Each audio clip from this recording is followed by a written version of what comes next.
So the Ashes is cricket's most storied and greatest rivalry, and the latest renewal begins later on Tuesday in Brisbane, 7 o'clock, 8 o'clock Eastern Caribbean time. The series will be live and exclusive this part of the world on SportsMax. Both teams have published their respective 11s ahead of the opening battle. And Pat Cummins, captain, Steve Smith, the vice-captain, Marcus Harris, David Warner, Morris Labuschagne. There's Travis Head, Cameron Green, Alex Carey, Mitchell Starc, Nathan Lyon, and Josh Hazelwood. That's the home team, Australia, getting ready to battle the English. Pat Cummins, who will captain his first match for Australia, says he is ready. Yeah, I feel in a really good place. I always say I like to be underdone more than overdone going into a test series. Body feels great. We've had probably about 4 or 5 really good centre wickets whilst we've been up here in Queensland over the last few weeks, and just feeling in a really good place. All the quicks are bowling really well. Got enough overs under our belt, but feel really fresh and no niggles or anything heading to the first test. Yeah, world number 1 bowler Pat Cummins there. England have omitted record wicket taker Jimmy Anderson and batsman Johnny Bairstow. The England team, Joe Root captain, Rory Burns, Ollie Pope, Dawid Malan, Ollie Robinson, Hasib Hamid, Joss Butler. There's Ben Stokes, Jack Leach, Chris Stokes, and Mark Wood. A spokesman for the English team says Anderson's omission is not due to injury. Rather, the move is intended to keep him fresh for the day-night test, which will be played in Adelaide. That's the second test. It starts on the 15th of December. Let's hear from skipper Joe Root. I wouldn't say it's a lottery. I think that the most important thing is that over the course of the next couple of days, we do everything we can to ready ourselves, not just physically but mentally. There's obviously been a very different build-up to this series and to this test match in particular. And I just think more than anything, it's really important that mentally we're as prepared as we can be with the little cricket and match cricket that we've had coming into it. But I think we've planned very well for this. We've given ourselves the best possible chance with the opportunities we've had to play outside and to train outside. And we just have to be full of confidence and trust all of the work that we've done leading into it. Joe Root there, the England captain, of course. The Ashes series starts this evening on SportsMax, 7 o'clock, 8 o'clock Eastern Caribbean time. Fazeer Mohammed, international commentator, now joins us to discuss the prospects for this series. Epic, as we know it always has been, between Australia and the Englishmen. And the Aussies, Faz, last time they played Test cricket, they were beaten at home by the outstanding Indians. And they'll be up for this one, especially coming off their T20 success. Indeed they will, Lance. Of course it has the history, as you mentioned, but it's interesting that 3 versus 4 gets 5 test matches and 1 versus 2, India versus New Zealand gets just 2 test matches. And you understand why you really have to question whether there's a real interest by the ICC in ensuring that Test cricket remains competitive. But to your specific question about the series, yes, there will always be a level of anticipation. Indeed, for this one, it's about a lot that is going on behind the scenes as well. What has happened to Tim Paine, what has happened in English cricket with the issue of racism highlighted by Azim Rafiq and Yorkshire County Cricket Club, which is Joe Root's club. So there's a lot of background to it, and you know that is going to be part of the mental or verbal ammunition, especially on the Australian side, coming into this series. Yeah, when Steve Smith was punished for his role in the Sandpaper Gate issue, the ruling then had been that he would be ineligible to be in a leadership position for the rest of his career for the Australians. He is the vice-captain, and because Pat Cummins, inexperienced as a captain, is the leader here, we get the distinct impression that Steve Smith will have a pretty prominent role in leading this Australia team. Is that how you see it, Faz? And are you surprised that Steve Smith is the vice-captain? No, I'm not, because, the Australians say one thing last week and say something else the week after that. It's sort of like the Jack Warner mantra. Yesterday was yesterday and today is today. So it's Ashes cricket, and they consider this to be life and death, and England could lose a battleship but not a test match, and all that sort of rhetoric goes around it. So yes, and it's of course with the setbacks that both teams would have had in their build-up as well, with all the rain that is going on in Queensland, the fact that there will be no test match in Perth, that Jimmy Anderson is being rested for this test match, again, raises a lot of questions as to the level of preparation of both teams. But I would think that Australia start as firm favourites because when you look at England's record for the last 2 Ashes series played in Australia, 10 test matches and they lost 9. The other one was drawn. And there's always that seeming level of optimism when it comes to England in Australia, but it tends to disintegrate very, very quickly, with the exception of just 3 series in the last 50 years down under for England. So at the moment, I would see Australia as a firm favourite. Yeah, and Faz, you just touched on the decision to rest Jimmy Anderson. How did you read that, and how do you view the fact that England have continued to manage the workload of their players? Well, the bigger issue, Mariah, is that it is really detracting from the spectacle that is Test cricket. I don't know that anybody looks forward to going to see any contest where some of the key players are missing because they're being rested to manage their workload. And I think the ICC really needs to decide, are they really interested in the welfare of Test cricket? But I understand the point as far as the reality. Jimmy Anderson doesn't have a particularly good record at the Gabba. He averages 75 runs per wicket.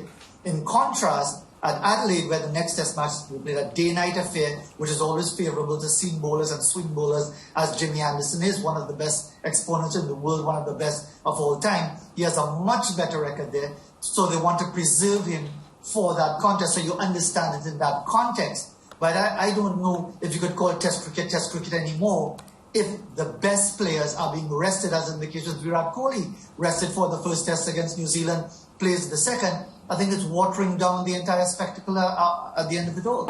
Yeah, and speaking about watering down, what about Chris Silverwood's decision to go with Ben Stokes, who a lot of people have felt that he hasn't really contributed or played any sort of meaningful cricket since July, which is a long time from now. How do you read that decision?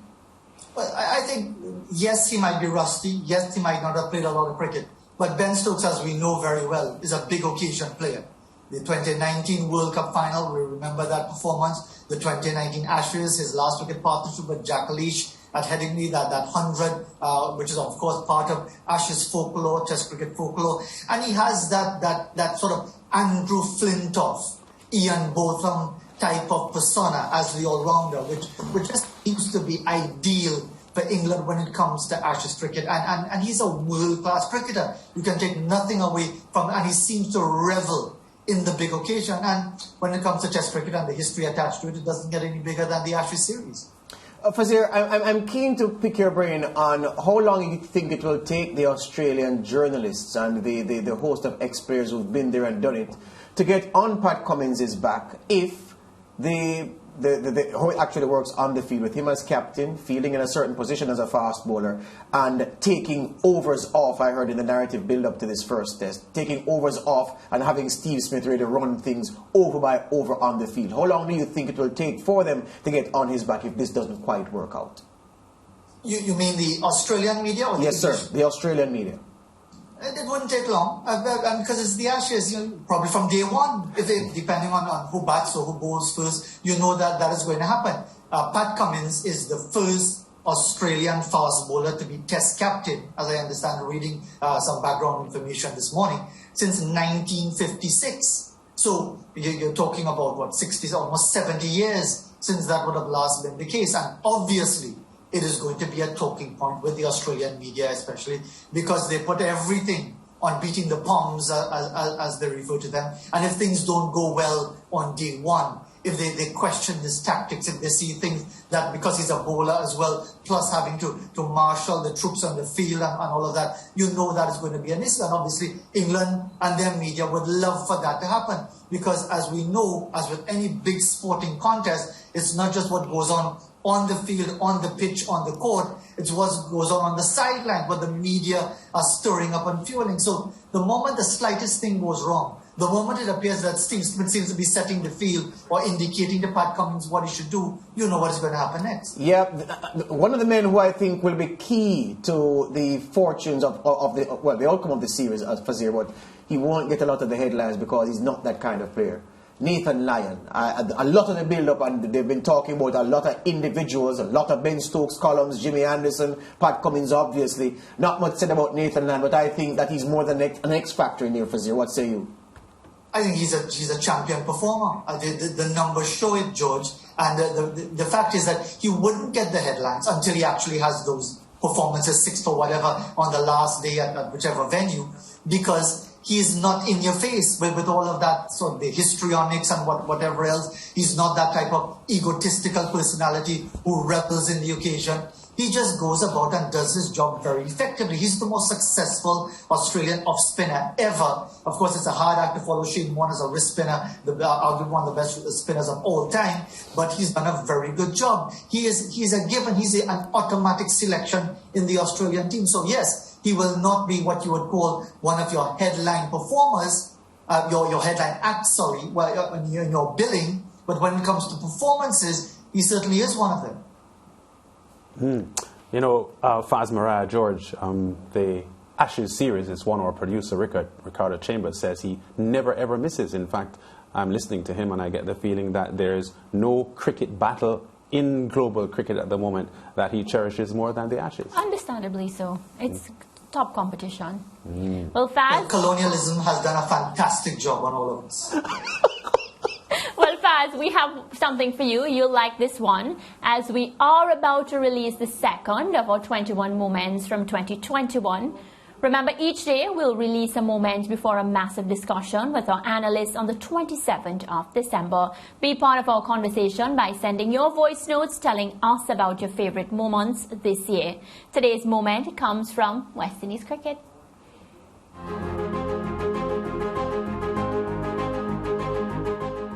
Kyle Mayers, another player in his first test match, got a nice 40 in the first innings, but he comes in to meet the resounding return. And that's a resounding shot from Kyle Mayers, who picks up the bat with so much intent. Upish, streaky, but good enough. 100 on debut for the man from Barbados. Kyle Mayers, you deserve it.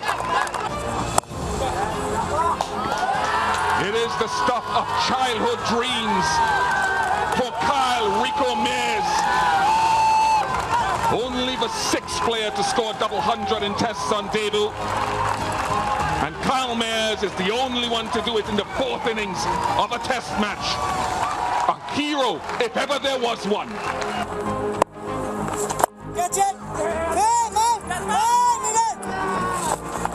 A win to warm the hearts of every West Indian wherever you are in the world.